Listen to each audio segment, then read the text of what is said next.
Avant de commencer cette vidéo, je t'invite à t'abonner à ma chaîne YouTube si ce n'est pas encore déjà fait, à mettre la cloche et à te rendre sur ma page Utip si tu souhaites me soutenir. Merci. Très sympa ce spot, hein. Bienvenue dans Vintage, l'émission qui te fait voyager. Aujourd'hui, on va chez Masami et on va tester le Roland MT32. C'est un expander MIDI qui est dans ma famille depuis que je suis né, je pense, dont je me suis servi récemment pour enregistrer un nouvel EP, que je te mets là, juste là, un EP que j'ai composé entièrement en live sur Twitch avec le Roland MT32. Et on va faire une grosse review chez Masami. Aujourd'hui, je suis pas chez moi, je suis chez le copain Masami qui fait de la musique, qui est compositeur, film, jeux vidéo. Présente-toi. Bah oui, moi c'est Masami, je suis compositeur, film, jeux vidéo, programmeur synthé aussi, puisque c'était mon premier métier. Expert en MIDI. Oui, en synthèse sonore, puis le MIDI c'est pour que ça parle un peu, les machines parlent entre elles quoi. Et également pianiste, claviériste, puisqu'il faut quand même pouvoir jouer un peu d'un instrument pour se faire plaisir quoi. On va t'entendre jouer au fur et à mesure de la vidéo parce qu'on va tester quelque chose. On va présenter aujourd'hui cet objet, le Roland MT32 qui est sorti en 1987 et je crois que tu as beaucoup à dire sur la MT32. Déjà c'est un synthé cette machine, c'est pas parce que ça n'a pas de clavier, que ça n'a pas d'interface pour jouer, que ça n'est pas un synthé. C'est-à-dire que c'est une machine qui est capable de fabriquer des sons et de les fabriquer à partir d'entre guillemets rien. Roland en fait en 86 a sorti un synthé qui s'appelle le D50, dont j'ai le rack. Un exemplaire. Un exemplaire en rack, on verra tout à l'heure. Ils ont un petit peu diversifié leur gamme avec la même technologie sur laquelle je reviendrai tout à l'heure quand on fera les sons. Ils ont fait le D10, le D20 qui sont des petits claviers milieu de gamme. Et vraiment sous forme de clavier physique. Oui, clavier physique. D110 sous forme de rack aussi. Ouais. Et le MT32, pourquoi le MT32, sachant que le D110, c'est quasiment la même chose que le MT32. Ouais, sauf que c'est un rack qui prend de la place, qui a une connectique professionnelle, qui est un peu plus costaud, et qui n'est pas forcément quelque chose qui est orienté grand public. À la fin des années 90, le home studio et la musique assistée par ordinateur a commencé à arriver sur le marché japonais puis européen, enfin en parallèle. Les personnes qui faisaient ça chez eux avaient envie d'avoir quelque chose un peu clé en main pour pouvoir, avec leur ordinateur, faire de la musique. Les jeux, c'est vraiment quelque chose de complémentaire ensuite, c'est une sorte d'utilisation détournée de ça. Mais disons que Roland, à la fin des années 80, a marketé un pack avec un petit clavier Roland A33, un petit clavier maître de 60, il y avait une 61 touches sur le A33, ils ont fait le PC100 qui avait 49 touches qui était un peu plus petit, et en fait, ils ont marketé donc le PC100 avec le MT32 et une carte qui s'appelle la MPU 401, qui est peu ou prou une interface MIDI en fait, qui se met dans l'ordi. Donc c'est une carte ISA qui se mettait dans votre PC qui permettait de brancher le MT32 et qui permettait de brancher le MT32 et le clavier. Et ils vendaient un logiciel séquenceur qu'ils fabriquaient, qui s'appelait Recomposer, je crois, qui permettait de faire avec son ordinateur, plus la MPU 401, plus le MT32, de la musique chez soi. C'était marketé à peu près 6000 francs. Avec l'inflation, on pourrait le calculer, mais je pense que c'est dans les 400 euros. Ah, attends, 1 euro c'était 6 francs 55 957. Disons 150 euros, ça fait 1000 francs, donc ouais, voilà. On est dans les 506, voilà. Ouais, 500 euros. C'était pas donné à l'époque. C'était pas donné. Le MT32, étant donné que c'était une machine qui était vendue dans un paquet dans lequel on pouvait avoir une interface informatique et un synthé, les concepteurs de jeux ont considéré que ça pouvait être un standard, et Sierra Online aux États-Unis a compris tout le potentiel qu'on pouvait faire avec cette machine. Il faut savoir qu'à côté de ça, à l'époque, on avait soit des cartes FM qui donnaient des sons moyennement bons, très métalliques et très synthétiques, et après, pire, le beeper du PC. Il y avait que l'Amiga qui sortait un peu du lot avec sa puce intégrée qui permettait de faire du sampling, mais sinon, sur PC en tout cas, ou Atari, on n'avait qu'un son très basique. La FM fera peut-être partie d'ailleurs d'un volet si jamais on en parle un jour. Ouais, le MT32... La FM, pour ceux qui ne savent pas, c'est les fréquences modulables. C'est ça, modulation de fréquence. Donc on crée des harmoniques, non pas ni par addition ni par soustraction, mais disons en simplifiant grosso modo, c'est de la multiplication. Le MT32, lui, offrait une sorte de compromis entre ce qu'on pouvait avoir entre les samples et de la synthèse. La technologie qu'on a aussi sur le D50 chez Roland, c'est une technologie dans laquelle l'attaque du son est un sample extrêmement court, moins d'1 seconde, et tout le sustain et le release du son, c'est de la synthèse. C'est-à-dire vraiment une onde très basique qui est générée par une table et qui est surtout filtrée et bouclée en fin de manière. On peut faire vraiment des opérations de synthèse dessus. Psychologiquement, on se dit pas que le son a été trafiqué, on se dit pas que l'entièreté de ce qu'on va écouter est synthétique. En fait, ils voulaient surtout combattre le Yamaha DX7 qui dominait depuis 83 sur le marché, qui était un synthé FM. Ce bon vieux DX7. Et donc, il voulait amener autre chose que la FM. Et donc, Roland a contre-attaqué, ce qui a sauvé l'entreprise.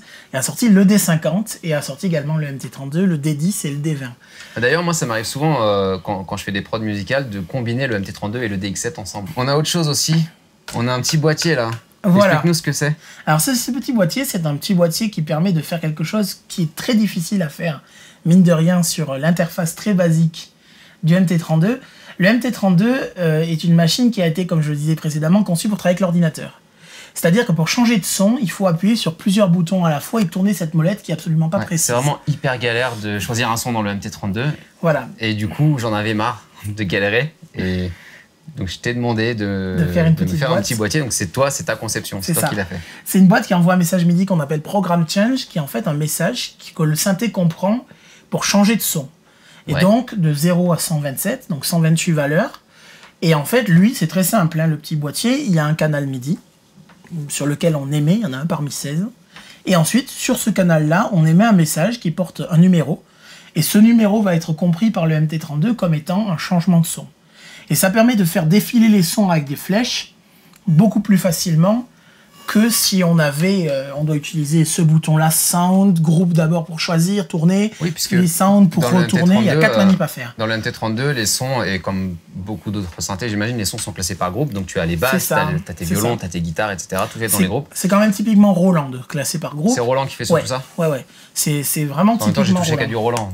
Voilà, Yamaha travaille par catégorie, mais sur des machines plus récentes, mais disons que c'est Roland qui a lancé la mode de ces groupes, quoi. Il y a un truc intéressant aussi avec le MT32, c'est qu'il est arrivé avant l'arrivée du General MIDI, vraiment juste avant. En fait, l'idée du MT32 a donné des idées chez les constructeurs du consortium MIDI. Et Yamaha et Roland se sont entendus pour créer ensuite le General MIDI en 91. Ensuite, c'est devenu une norme. Et donc tous les constructeurs... C'est-à-dire qu'aujourd'hui, admettons, tu as un kit de batterie, ta snare va sonner toujours sur la même note, le kick toujours sur la même note, etc. Ça normalise une liste de 128 sons et ça normalise, je crois, 8 kits de batterie, donc un mapping entre la note MIDI et le son employé, ainsi qu'une polyphonie minimale de 16 voix sur une machine, et écouter 16 canaux en même temps et la batterie sur le canal 10. Voilà, ça c'est le gros 16 voix, c'est que tu peux faire 16 notes. 16 voix de polyphonie, c'est-à-dire 16 notes simultanément, 16 notes simultanément sur 16 canaux MIDI. C'est ça. Une machine qui va être compatible General MIDI, par exemple le Roland qui est là, le XV5080, il est General MIDI 2 même, c'est un peu mieux. Ici on a un Korg Triton Rack qui est General MIDI, il a un petit logo aussi dessus. Toutes les machines qui sont compatibles General MIDI ont un petit logo. Le MT32, comme c'est un enfant du D50, c'est un synthé qui est programmable. Le General MIDI, c'est pas programmable. Programmable, qu'est-ce que ça veut dire?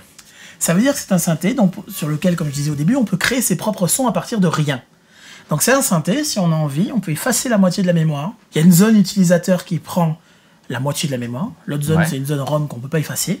Et on peut dire, ces sons-là, je les remplace par des sons que j'ai conçus avec un éditeur sur ordinateur. Donc tu peux importer tes propres sons dans le MT32? Alors on ne peut pas importer des sons dans le sens où on ne peut pas importer un sample de son.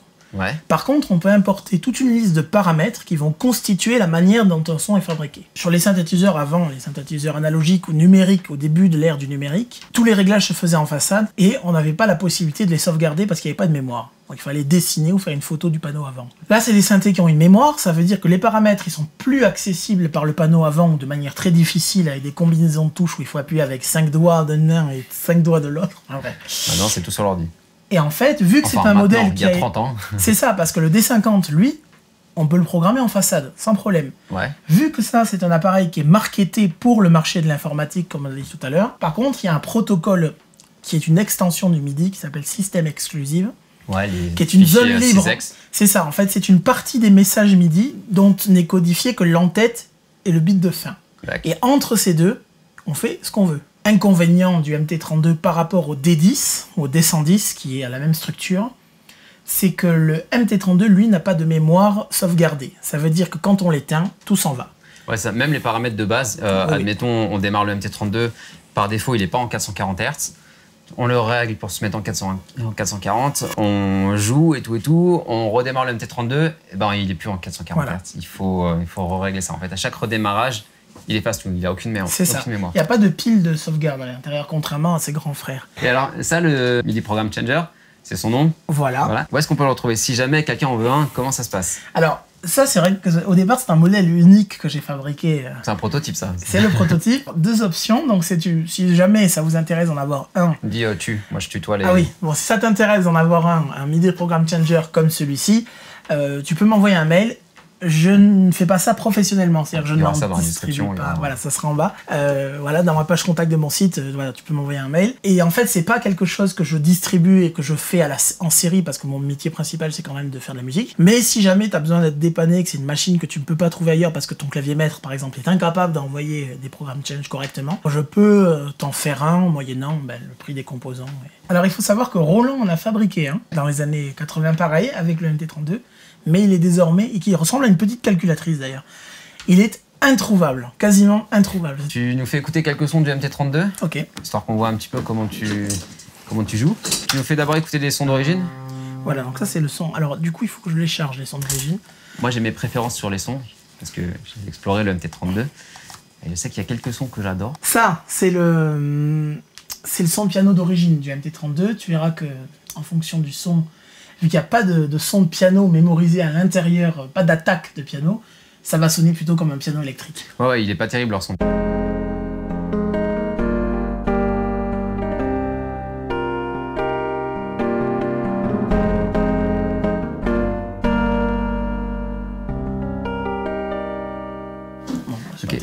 Faut savoir aussi que pour utiliser le MT32, il n'y a pas besoin d'avoir un Atari. Là, c'est juste parce qu'on fait de la programmation avec. Toi, t'aimais bien Atmosphère, non? Alors ouais, Atmosphère, c'est un de mes sons préférés.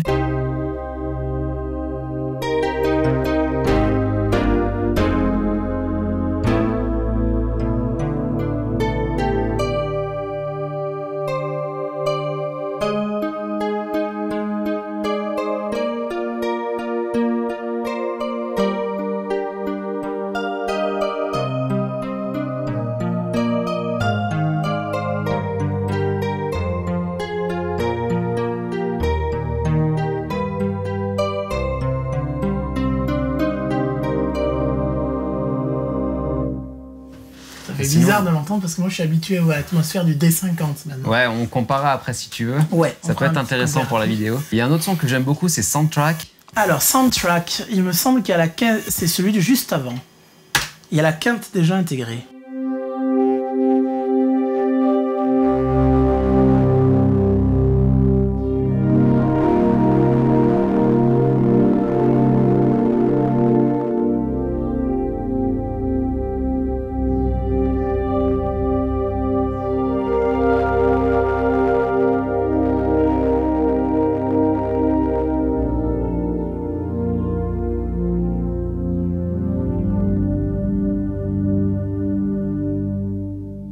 Pareil, c'est un son aussi qui vient du D50. Ouais. Ce qui est intéressant avec le MT32 aussi, c'est qu'il sort en stéréo. Oui. On peut l'utiliser en mono. Quand j'ai commencé ma chaîne Twitch, je jouais beaucoup avec le MT32, mais par un souci de routing, je le branchais qu'en mono.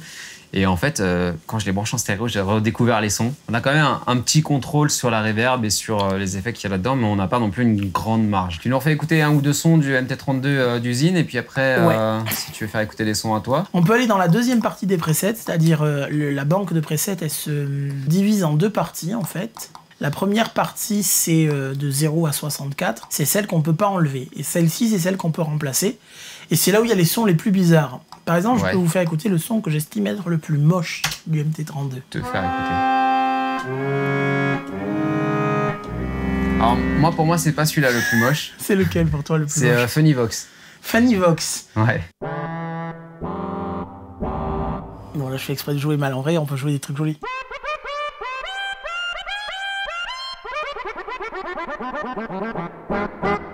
Ça reste moche. Ça reste moche. Par contre, il y a un son, le son le plus intéressant du MT32.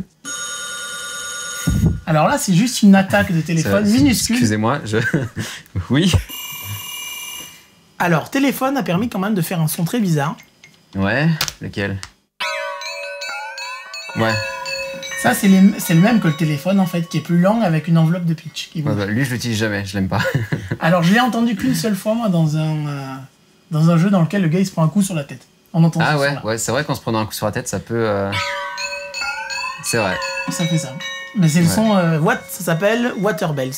Ouais, c'est comme si on avait mis les cloches d'un téléphone dans de l'eau. Ouais, mais pour moi, il fait partie des pires sons de MT32. Voilà, il est très moche. Là, on parle de sons dégueulasses, mais il faut savoir que du coup, comme on peut programmer, ça sert à faire des effets dans des jeux vidéo. Voilà. Juste un coup du shakuhachi qui est très joli. J'aime mieux ça. Il fait partie de mes préférés, celui-là. On fera le comparatif des 50 MT32 avec ce son-là aussi. Ouais. Donc voilà, par exemple, ça, c'est un exemple de son qui est à moi, qui est une sorte de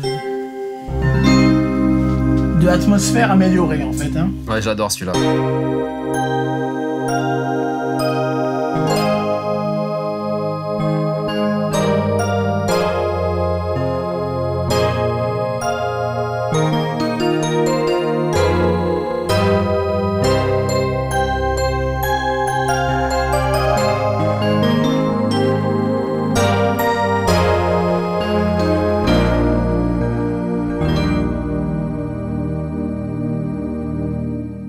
Il va falloir que tu me le vendes, lui, un jour.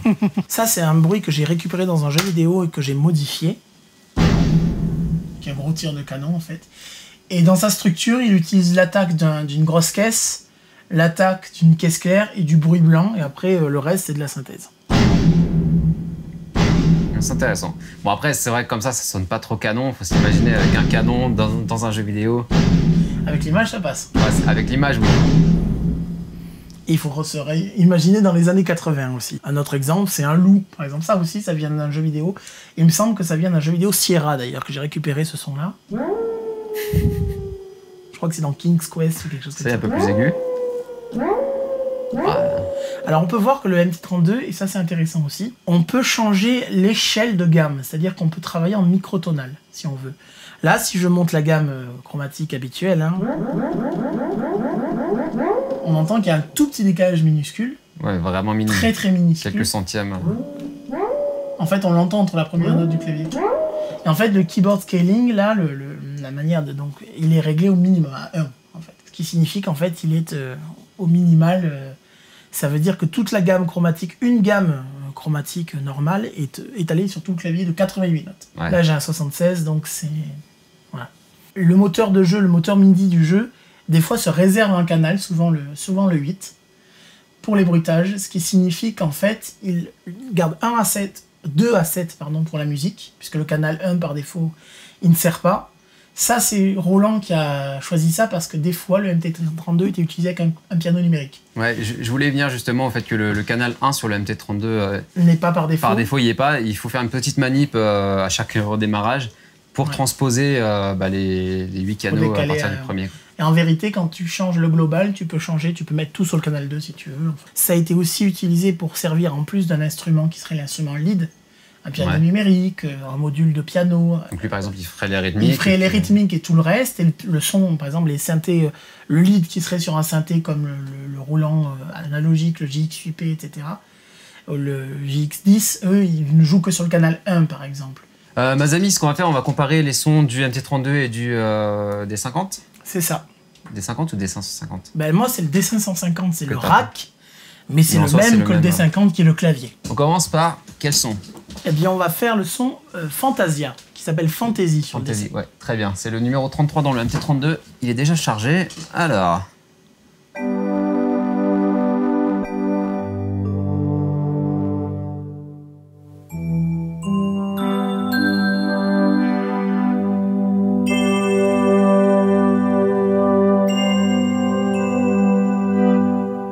je trouve qu'il y a plus de clarté dans celui du D50. Oui. Celui du MT32 est plus rond. En fait, on va dire qu'il a plus de corps. Et sur le tien, il a plus de clarté. C'est ça.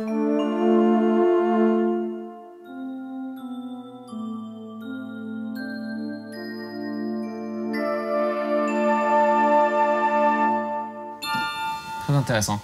Il me semble qu'on a Soundtrack en commun. Voilà, Soundtrack. Le numéro 37 chez moi. Soundtrack, c'est intéressant de le faire avec la pédale.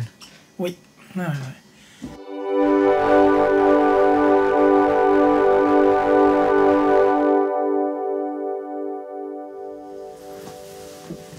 Il a un de ses sustains, celui-là. Énormissime. Il faut que je le trouve, d'ailleurs, parce que... Il prend ton temps. De toute façon, on sera coupé au montage.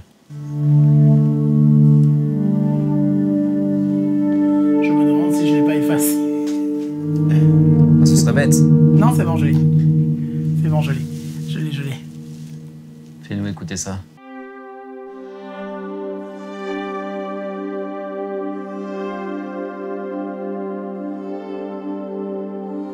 Descends un peu plus dans les basses.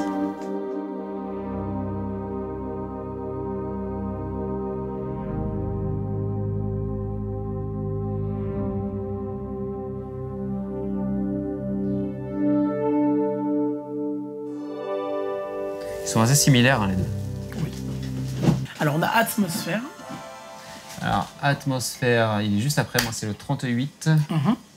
Alors, dans le D550, c'est un peu différent.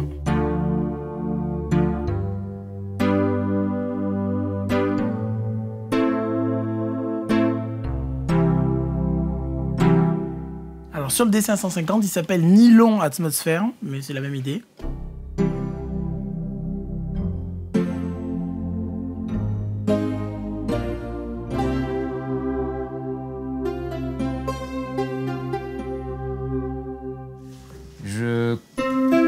Je crois que je préfère celui du MT32. Moi aussi. En même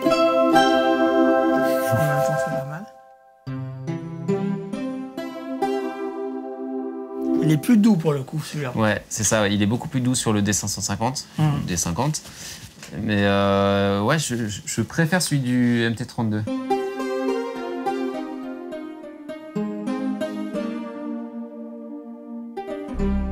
Qu'est-ce qu'on aurait d'autre en commun encore?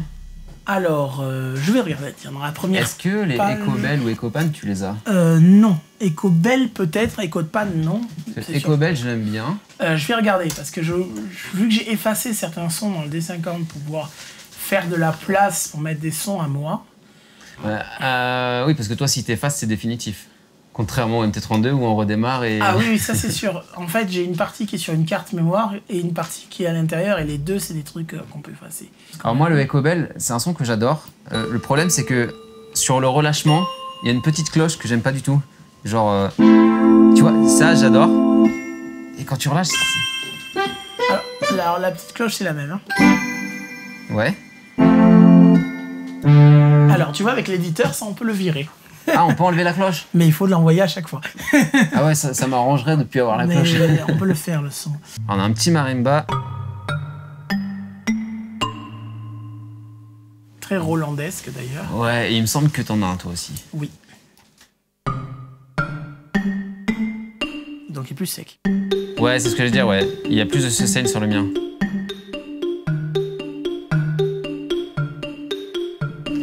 Je regarde les notes que tu fais parce que comme je ne suis pas pianiste...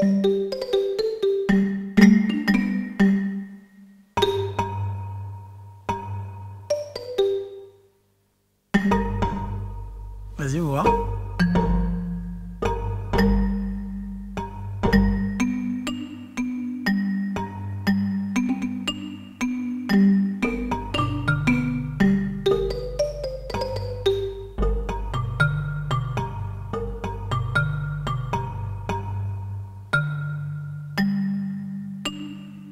On peut comparer par contre le shakuhachi parce que le shakuhachi c'est le même. C'est exactement le même. 44.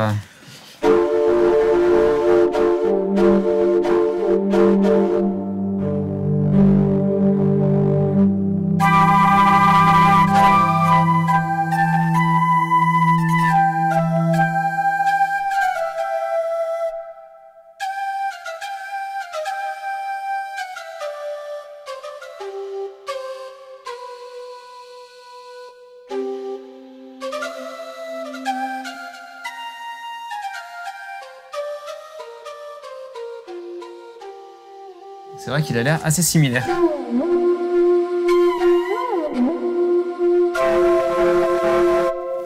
En fait, globalement, je pense qu'il y a plus de définition, un meilleur DAC, hein, sachant que c'est un 12 bits dans le MT32, c'est un 16 bits dans le D50. On entend quand même la résolution numérique qui est plus précise hein, sur le D50. Ouais. Il faut savoir aussi que le MT32, le mien c'est la première génération, il souffle beaucoup. Le mien que j'ai vendu à Ravi, du coup, il soufflait encore moins. Ouais. Là, j'ai écouté au casque tout à l'heure, c'est vrai qu'il souffle un peu. Bon, après, j'ai un bon préamp sur la console, donc...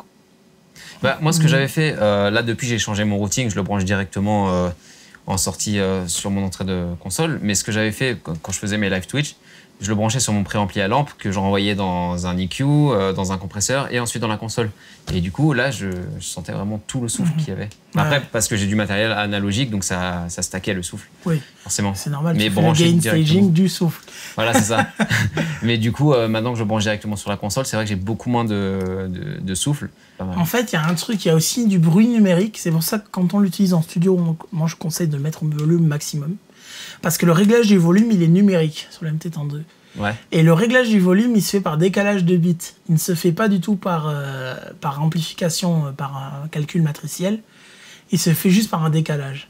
Ce qui veut dire que si on joue à faible volume des notes avec une forte vélocité, on peut avoir une traînée de souffle numérique dégueulasse. Donc on peut avoir une traînée de souffle numérique sur une note, par exemple. Et dès que l'enveloppe se termine, on n'a plus de son. Ouais, on n'a plus de souffle. Ça m'est arrivé ça. Et en plus, comme j'avais un gate d'activer, voilà. La coupure s'entendait, j'ai dû tout refaire après en post-prod. Juste concernant le D50, on peut peut-être te faire écouter quelques petits sons qui sont dans le D50, qui ne sont pas dans le MT32.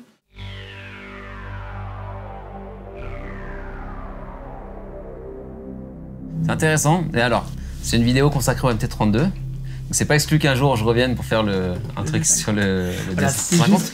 Mais est-ce que tu penses, peut-être pas aujourd'hui, mais est-ce que tu penses que c'est possible d'envoyer ce son-là dans le MT32 ou pas du tout? Alors il y a un utilitaire de conversion sur l'Atari qui permet de transformer des sons de D50 en sons de MT32. Ouais. Le résultat est... C'est pas ouf.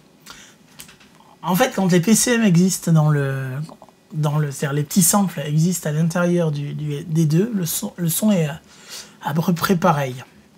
Ou alors les sons qui utilisent que la synthèse, parce que l'évolution des enveloppes est la même. Ouais. Par contre, quand le PCM n'existe pas, en fait, il va mettre rien à la place et c'est à toi de faire une petite programmation approximative.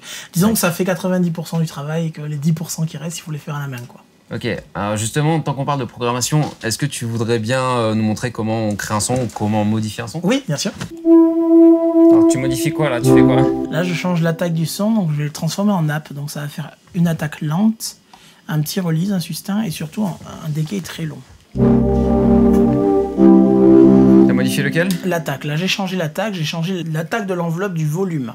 Et t'es parti depuis quel son? Le son de Shakuhachi. Donc là, si je remets l'attaque comme elle était à l'origine, hein, très, très dure. Voilà. Là, on l'a un petit peu ralenti. Donc là. Maintenant, on va changer la partie synthèse, le partiel numéro 3.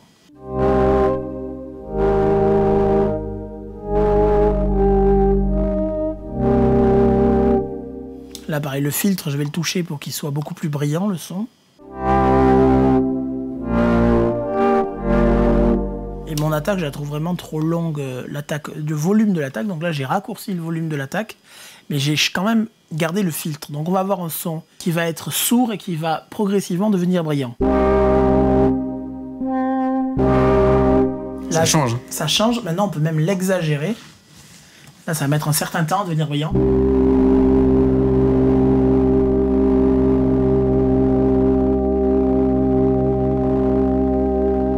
Un café, moi, je reviens. Mais on peut aussi avoir une valeur un peu médiane pour... Et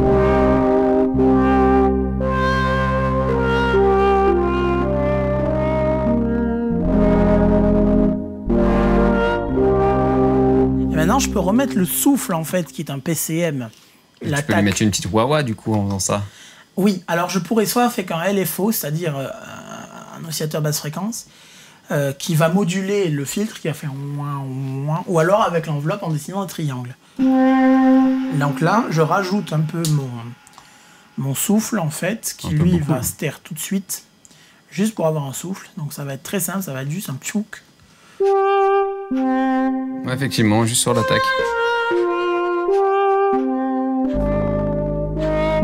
Ouais, un peu exagéré. En fait, on pourrait l'avoir très exagéré, évidemment, mais très c'est un peu ça l'idée. Par exemple, on va faire tchuk tchuk. Donc là, on a fait un clic. Ouais. Donc là, j'ai touché qu'à l'enveloppe du volume et du filtre. Alors là, c'est le canon. Le canon, là, c'est juste, donc, il y a 4 partiels. Là, c'est un partiel qui fait... alors, il y a 4 trucs. il y a des sons de timbales et des sons de toms. C'est 4 PCM, donc il n'y a pas de synthèse là. Le premier partiel contient un son, en fait, qui est un son, comment dire, de snare, quoi, de caisse claire. Le deuxième, il contient un son qui est une espèce de loop qui fait... Voilà. Le troisième partiel contient un bruit de timbale, en fait, de timpani, quoi. Et le quatrième, c'est un bruit une sorte de souffle pareil. Là, le souffle, l'idée, c'est de changer le pitch du souffle avec l'éditeur principal, de changer le pitch pour avoir l'impression que ça va faire psiou, déjà. Ok, est-ce que tu peux expliquer ce que c'est qu'un PCM? Le PCM, c'est quand c'est un sample, en fait, qui est dans la mémoire du synthé, qui sert normalement pour l'attaque.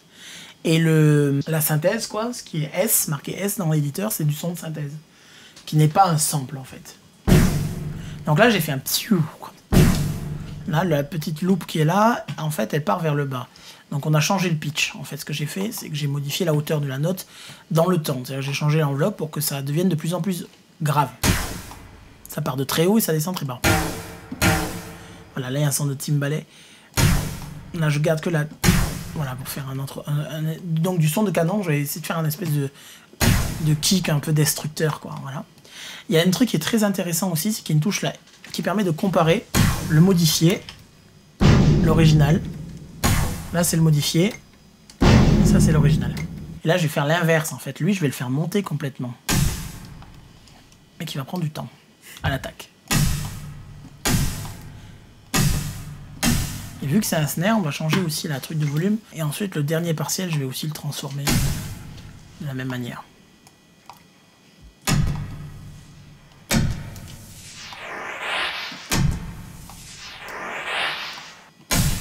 Voilà. Donc là, c'est mon son modifié, qui ressemble à une espèce de coup de marteau qui ferait des étincelles. Et à l'origine, si on veut se rappeler un petit peu de la... Ça, à l'origine... Ça change. Et là, j'ai transformé que les enveloppes.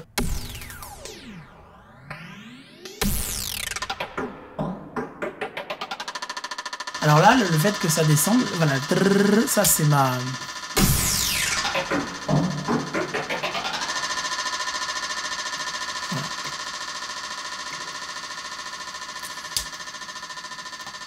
Alors ça va mettre beaucoup de temps à s'arrêter hein, parce que mon enveloppe est très longue. Ouais, c'est un peu long.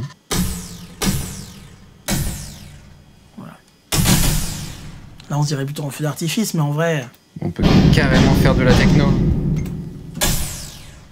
Les amis, ouais. On n'a jamais joué ensemble. Hein. Ça te dit on fait un truc? Ouais, pourquoi pas. Écoute, je viens de programmer une rythmique, ça va nous aider. Cool. Donc là on va avoir une batterie qui vient de l'Atari ST 4. C'est ça, qui est jouée par le MT32. Voilà. Ton clavier qui passe par le MT32. Ouais. Et mon clavier qui passe aussi dans le MT32. C'est ça. Là, on se fait une vraie jam que avec le MT32. C'est ça. Ok.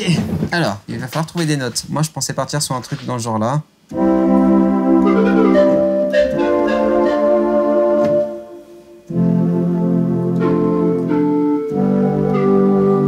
Ça te va, ça, comme suite de notes. Allez, la machine. Lances, et puis je laisse 2 mesures. Moi, je laisse les 4 mesures en fait. Allez, 8 mesures. Ah, ok.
Pas mal du tout. C'est marrant. Ouais, c'est marrant, d'autant plus que je suis pas du tout claviériste. À la base, je suis vraiment guitariste-chanteur. Après, je touche un petit peu à tout. Mais c'est intéressant de faire des petites rythmiques comme ça. Et puis, on a pu montrer l'efficacité de ce petit boîtier. Qui est vraiment très très cool. Mazami, où est-ce qu'on peut te retrouver?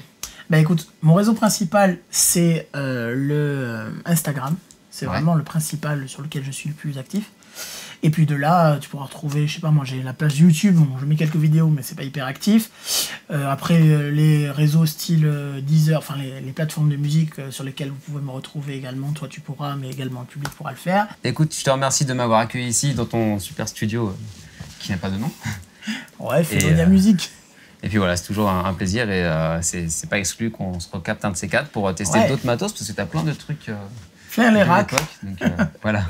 Qui sont derrière la caméra, mais on les a vus un peu tout à l'heure, non? Moi, je te dis à la prochaine. C'était Skyarm. Ciao!